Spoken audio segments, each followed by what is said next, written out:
చినజీయర్ స్వామి చేస్తున్నటువంటి వ్యాఖ్యలు మీరు సమర్థిస్తారా? ఇక ఆ వ్యాఖ్య, ఈ వ్యాఖ్య అని చెప్పను. ఆయన వ్యాఖ్యల్ని మీరు సమర్థిస్తారా? సమర్థించరా? ఓపెన్‌గా చెప్పండి. 100కు 100% నేను కాదండి. సనాతన ధర్మాన్ని అభిమానించేటటువంటి వాళ్ళు ఎవరైనా కూడా చిన్నజీయర్ స్వామి వారు చేసినటువంటి వ్యాఖ్యలు సమర్థించేటటువంటి అవకాశమే లేదు.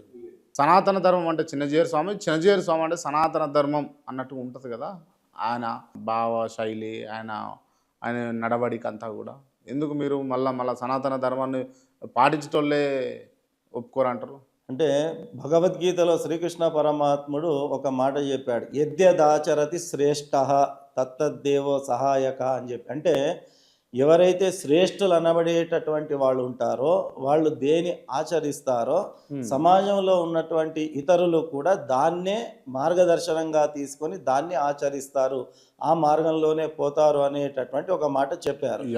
సో వీరు కూడా సమాజంలో ఒక గొప్ప స్థానంలో ఉన్నటువంటి యతీశ్వరులు. మనకు 3 రకాల సిద్ధాంతాలు ఉన్నాయి మన సనాతన ధర్మంలో, హిందూ ధర్మం లోపల. అద్వైత సిద్ధాంతము అని చెప్పి, ద్వైత సిద్ధాంతము అని చెప్పి, విశిష్టాద్వైత సిద్ధాంతము అని చెప్పి. అద్వైత సిద్ధాంతాన్ని జగద్గురు ఆదిశంకరాచార్యులు ప్రతిపాదించారు. ద్వైత సిద్ధాంతాన్ని ఏమో జగద్గురు మధ్వాచార్యుల వారు మనకు మార్గదర్శనం చేశారు. విశిష్టాద్వైత సిద్ధాంతం ఏదైతే ఉందో ఆ సిద్ధాంత ప్రతిపాదకులు భగవద్ శ్రీ రామానుజాచార్యుల వారు. వీరు రామానుజాచార్య పరంపరకు చెందినటువంటి వారు చిన్నజీయర్ స్వామి. మీరు ఇద్దరికేమో ద్వైతం చెప్పిన వాళ్ళకు, అద్వైతం చెప్పిన వాళ్ళకు జగద్గురు అని అన్నారు.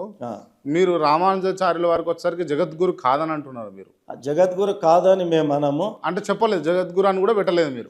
మామూలుగా పిలిచేటప్పుడు భగవత్ శ్రీ రామానుజాచార్యులు అని చెప్పి వాడుక భాషలో ఆ రకంగా పిలవడం. కానీ చిన్నజీయర్ స్వామి గారు ఒక సందర్భంలో ఆయన పెట్టుకుంటాడు జగద్గురు అని, ఈయనగాయన పెట్టుకుంటారు జగద్గురు అని. ఆయన ఎవరు జగద్గురులు కాదు, రామానుజాచార్యులు మాత్రమే జగద్గురులు అని చెప్పిండు. మరి అది కూడా కాంట్రవర్షియల్ స్టేట్మెంట్ అండి. ఎందుకంటే ఇప్పుడు మన గొప్పతనాన్ని మనం చెప్పుకోవడంలో తప్పు లేదు. మనము గొప్ప అని చెప్పుకునేటటువంటి క్రమంలో ఇతరులను తక్కువ చేసి చూయించడం అనేటటువంటిది సరి అయినటువంటి విషయం కాదు.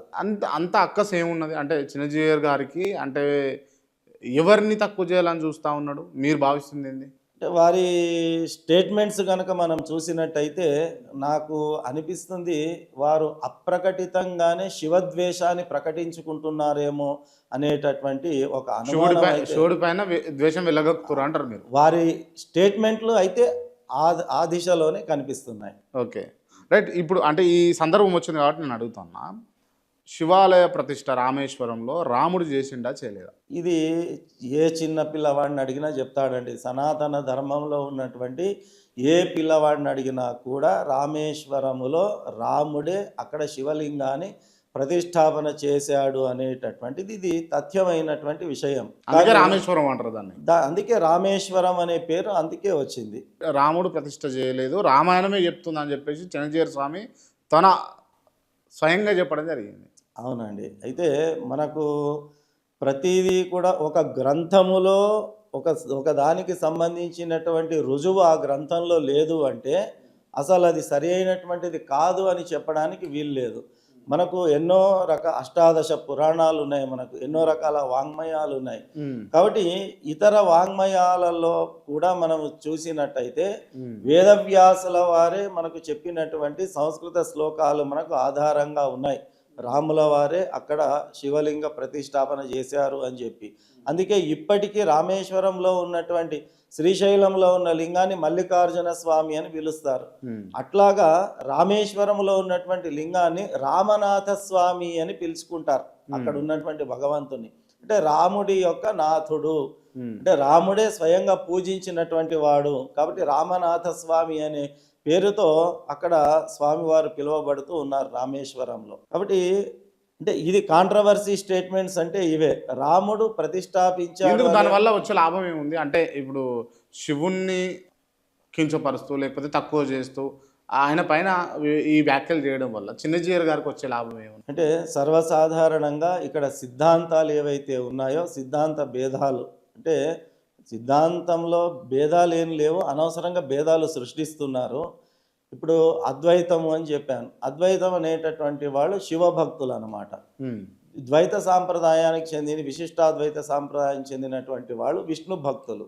ఉమ్, ఇక్కడ శివభక్తులైన విష్ణు భక్తులైన జగద్గురు ఆదిశంకరాచార్యుల వారు ఏం చెప్తారు అంటే, ఎందులో భేదాన్ని చూడకూడదు, దేవుడు ఒక్కడే. ఆకాశాత్ పతితం తోయం యథాగచ్చతి సాగరం సర్వదేవ నమస్కారం కేశవం ప్రతిగచ్చతి. మీరు రామునైనా కొలవండి, కృష్ణునైనా కొలవండి, శివునైనా కొలవండి, అమ్మవారినైనా కొలవండి, దేవుడు ఒక్కడే.